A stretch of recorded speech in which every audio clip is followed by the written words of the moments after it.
La suite de BFM Story avec mon invité Corinne Lepage. Bonsoir. Candidate à l'élection présidentielle, ancienne ministre de l'Environnement, eurodéputée. Tiens, vous avez vos 500 signatures?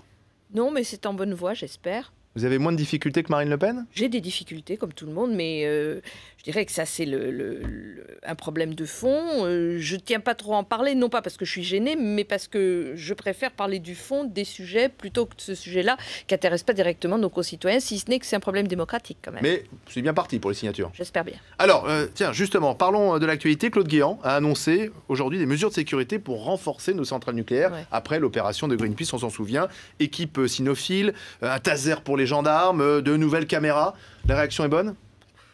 J'attends avec beaucoup d'intérêt ce que dira la Commission européenne dans le cadre du contrôle des stress tests. Pour ma part, j'ai écrit au commissaire à l'énergie, qui est M. Oettinger, à la suite de l'affaire Greenpeace, pour lui demander que dans le cadre des contrôles qui seront faits sur le rapport de l'ASN, et de manière plus générale sur les stress tests, cette question soit regardée au niveau communautaire. J'ai plus confiance. Vous n'avez pas confiance en Claude Guéant? Écoutez, très franchement, je trouve que ce qui s'est passé est préoccupant. Je trouve que le rapport de l'ASN est très préoccupant. Même Alors, si rappelons que ce rapport ne préconise pas de fermeture centrale, mais dit attention, il faut renforcer il montre la sécurité. Il montre qu'il y a beaucoup d'insuffisances dans la sécurité, qu'il y a des investissements considérables à faire, que ces investissements n'ont pas été faits. Ce qui m'inquiète, c'est qu'EDF se donne le temps de faire et que juridiquement, et je dirais de manière très générale, je ne comprends pas comment on peut dire en même temps que des travaux sont urgents, extrêmement importants, et laisser fonctionner les centrales sans même que ces travaux soient faits, en ce qui concerne en particulier celles qui sont signalées dans le rapport. C'est des milliards à engager, donc ça ne peut pas se faire du jour au lendemain. J'entends bien, mais justement, est-ce que vous ne pensez pas qu'il y a un risque considérable qui est pris pour certaines centrales, évidemment Fessenheim, mais également Tricastin, qui est dans une zone sismique? Oui, là, on parle de risques extrêmes, de séismes qui ne se produisent qu'une fois tous les siècles. Oui, mais attendez, c'est très gentil, mais vous vous rendez compte, si un séisme comme ça se produit et avec une centrale nucléaire dessus, et qu'on se retrouve dans avec ce fantasme. Alors certes, il y a eu Fukushima, mais c'était au Japon, un pays qui connaît des tsunamis, des tremblements de terre régulièrement. De deux choses l'une, ou bien l'ASN a raison et dire il y a des vrais problèmes sur certaines centrales. Et à ce moment-là, il faut en tirer les conséquences et pas attendre 2018 pour faire les travaux. Ou bien l'ASN fantasme, et à ce moment-là, on le dit tout de go. Mais on voit bien que nous avons un double questionnement, celui de la sûreté et celui du coût. Parce que tout ça coûte évidemment extrêmement cher. Alors plus c'est 10 milliards pour EDF. Oui, eh bien, moi donc supportable selon EDF. Oui, moi j'attends de voir la réalité de ces coûts. Vous savez, Flamanville, au départ, le père, c'était 3 milliards. Dans le dossier de Fessenheim, ce que j'ai vu, et l'attention devrait être portée sur ce qu'a dit le directeur de l'Institut de radioprotection, M. Repussard, qui dit EDF sous-estime le risque. Moi, j'ai vu à Fessenheim les échanges de 2002 entre la radioprotection et EDF. La radioprotection exigeait des travaux. EDF a refusé de les faire à l'époque. M. Lacoste a opté en faveur d'EDF. Ces travaux n'ont pas été faits. Donc moi, j'attends de voir avec intérêt la réalité de ce qui sera fait. Mais ça coûte plus cher de conserver nos centrales en engageant des travaux de sécurité ou de sortir du nucléaire? Je ne crois pas qu'on puisse sortir du nucléaire aujourd'hui. Il faut être raisonnable. Par contre, je ne pense pas non plus qu'on puisse continuer avec le nucléaire sans faire les travaux indispensables tels que l'autorité de sûreté nucléaire les réclame. Ça veut dire donc que ça coûte très cher et ça veut dire qu'il faut mettre sur la table les coûts respectifs de l'un et de l'autre. Je pense qu'il faudra fermer quelques centrales nucléaires parce que les coûts de travaux seront de toute façon tellement importants que ça ne sera pas intéressant de les maintenir. Je pense en particulier à Fessenheim. Alors, je voudrais maintenant qu'on évoque les dossiers sociaux qui ont fait l'actualité cette semaine. Commençons par Petroplus, cette raffinerie en Normandie, avec d'ailleurs cette menace de blocage de raffinerie la semaine prochaine. C'est ce que disent certains salariés, parce que Petroplus est en train de mourir, il n'y a plus d'argent, c'est un groupe suisse. Est-ce que l'État doit sauver Petroplus ou c'est l'avis des entreprises? On dépense moins de carburant, on consomme moins de carburant, donc forcément on a besoin de moins de raffineries. Il y a deux sujets. La question de la raffinerie est une question très importante et moi je suis préoccupée de voir que Total, par exemple, ferme ses raffineries en France et que progressivement, effectivement, on considère que le raffinage n'est plus une activité suffisamment lucrative en France. C'est plus rentable en Inde aujourd'hui qu'en France. Oui, j'entends bien, sauf que moi je suis pour produire et consommer local, donc pour raffiner l'essence dont nous avons besoin, nous, en termes de consommation. Et qui peut l'imposer ça? C'est une réflexion générale. Beaucoup disent aujourd'hui produire français. Moi, je dis produire local. Eh bien, ça s'intègre tout à fait dans cette réflexion. Mais il y en a une deuxième. C'est que cette société est une société moyenne. Avant, c'était Shell qui était propriétaire. Or, qu'est-ce qui se passe aujourd'hui?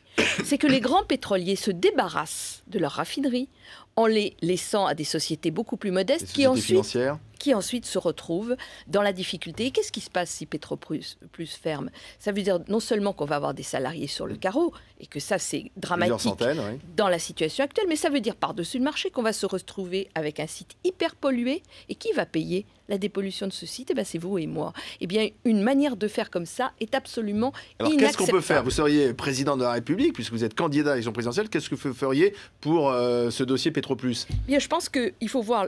Alors, sur Petroplus, j'essaierai de faire le maximum pour sauver le raffinage, et sauver le raffinage en France.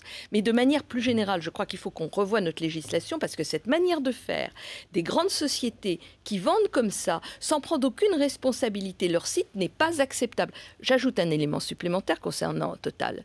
Savez-vous, ça date quasiment d'aujourd'hui, que le Parlement a voté, enfin je l'ai appris aujourd'hui en tout cas, a voté un texte qui permet à Total de ne pas payer plus de 4 millions d'euros qui étaient dus au Trésor public français alors qu'un jugement l'y avait condamné à la suite du stockage de produits toxiques. C'est inadmissible que des sociétés pareilles qui gagnent tant d'argent ne payent pas d'impôts sur les sociétés en France et en plus trouvent un Parlement pour venir contredire ce qu'un jugement a décidé. Alors l'autre dossier social, c'est SeaFrance, cette compagnie de ferry, décision du tribunal.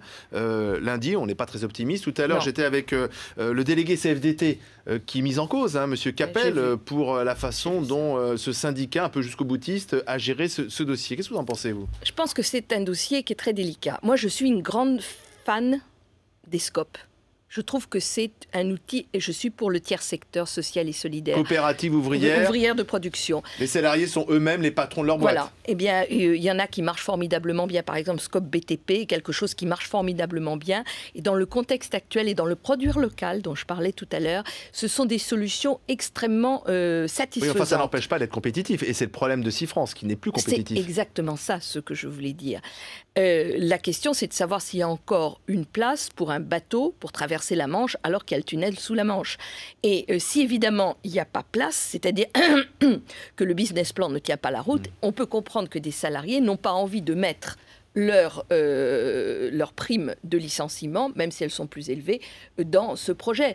Mais encore une fois, ça ne doit en aucune manière être une condamnation des SCOP, qui sont vraiment un outil absolument formidable et pour lequel il faudrait donner plus de droits, et en particulier un droit de préemption sur le matériel et l'immobilier quand une entreprise ferme. Mais ça ne remet pas en cause aussi, finalement, une certaine façon très française de gérer les difficultés d'une entreprise, avec l'État qui change d'avis plusieurs fois, avec un syndicat qui dit non à tout, avec des salariés qui sont à peu près manipulés par tout le monde. Je pense qu'il faudra revoir notre manière de travailler. C'est une évidence. Quand on voit ce qui se passe en Allemagne, pourquoi est-ce que l'Allemagne est arrivée à faire un certain nombre de choses? Parce que les partenaires sociaux travaillent dans des conditions totalement différentes. Nous avons besoin d'avoir des syndicats puissants. Ça veut dire avec du personnel syndiqué. Visiblement, il est puissant, là, oui, ce syndicat-là, là-bas. Celui-là, oui. Mais en règle générale, nos syndicats en France, c'est moins de 8% du personnel et encore essentiellement dans la fonction publique et dans les entreprises nationales de l'énergie.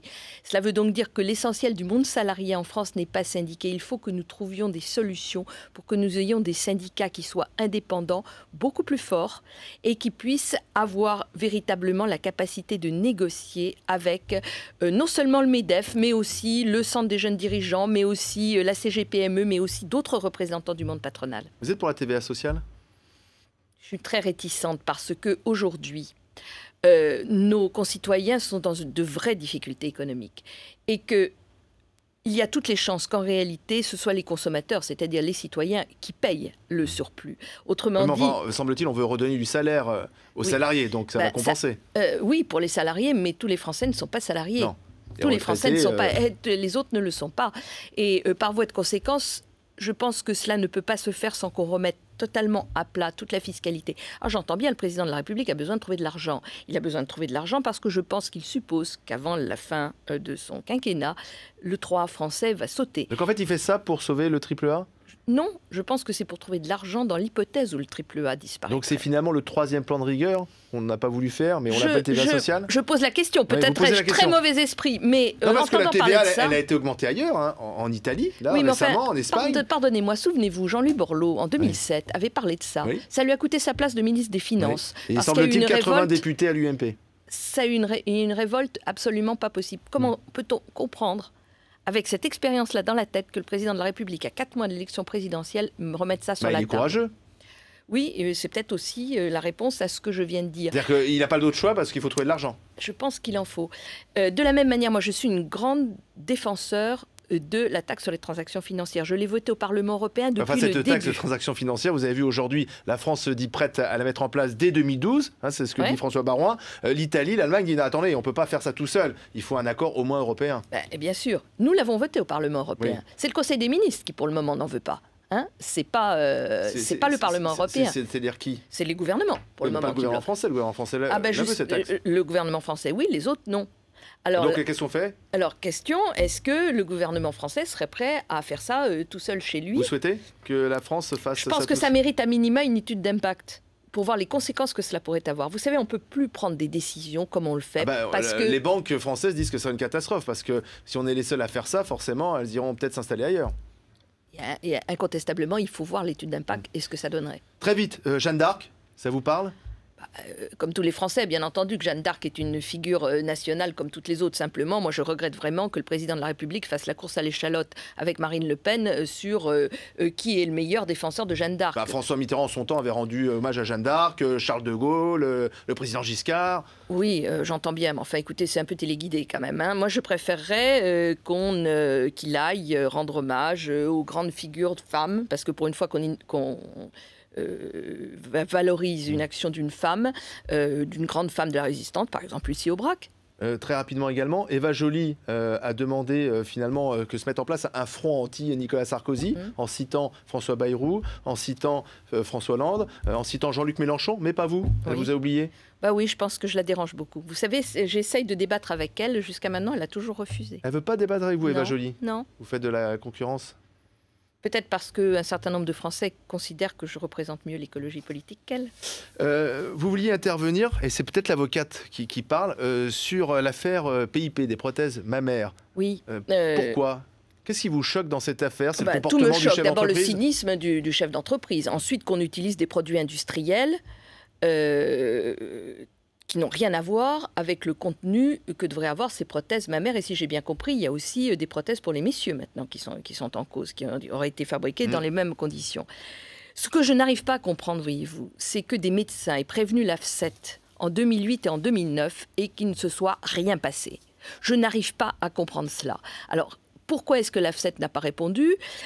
Parce qu'ils ont considéré que ça n'avait aucun intérêt, mais à ce moment-là, c'est une immense responsabilité qu'ils ont prise, parce qu'ils ont eu des pressions pour ne pas répondre, parce qu'ils ne sont pas équipés pour répondre à ce genre de choses, mais alors à quoi servent-ils? Donc, ce n'est pas seulement la question de savoir s'il fallait une autorisation de mise sur le marché ou pas. Simplement, je ne comprends pas que lorsqu'un médecin, à plusieurs reprises, puisqu'un médecin marseillais qui a écrit plusieurs fois, en donnant des cas précis à une agence d'expertise nationale, en disant il y a un problème avec tel produit, que même en appliquant la simple législation sur la sécurité des produits, l'AFSET n'est pas bougé. Je ne comprends pas. Donc une fois de plus, les autorités sanitaires ne réagissent pas suffisamment. Vous vous rendez compte le coût pour les femmes et le coût pour les finances publiques? Oui, parce que c'est la Sécu qui va payer. Attendez. Corinne Lepage, merci. Bon week-end à vous. Merci à vous, très bon week-end. Dans un instant, les infos de Jean-Rémy Baudot, le feuilleton politique, et puis le face-à-face, comme tous les soirs, entre Luc Ferry, l'ancien ministre de l'Éducation nationale, et Patrice Bessac, le porte-parole du Front de gauche. À tout de suite.